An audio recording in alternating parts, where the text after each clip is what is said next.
Guys একটা জিনিস দেখায়, হ্যাঁ, এই এলাকায় এত পরিমাণ ভুট্টা গাছ লাগানো হয়েছে, আপনি যেদিকেই যাবেন সেদিকে শুধু ভুট্টা আর ভুট্টা। আমি আপনাদেরকে একটু বাগানটি হেঁটে দেখাচ্ছি। দেখুন কি পরিমাণ ভুট্টা চাষ করা হয়েছে। যদি ড্রোন ক্যামেরা থাকতো তাহলে আরও ভালো করে দেখাইতে পারতাম, কিন্তু সেটা তো আর হচ্ছে না। এই ভুট্টা বাগানে যদি গাইড ছাড়া আসেন তাহলে আপনারা হারিয়েও যেতে পারেন।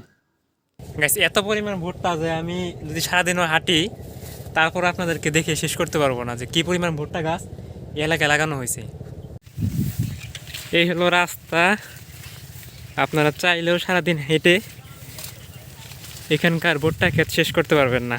এরপর যখন আমরা বাগান দিয়ে হাঁটছিলাম তখন আমাদের মাঝে হঠাৎ করে দেখা হয়ে যায় একটি পেঁপে গাছের। সেখানে রয়েছিল একটি পাকা পেঁপে। তো আমরা ভাবলাম এই পাকা পেঁপেটি খেলে কীরকম হয়। তারপর বাগানের মালিকের সাথে কথা বললাম এবং এটা টেস্ট করার জন্য নিয়ে আসলাম।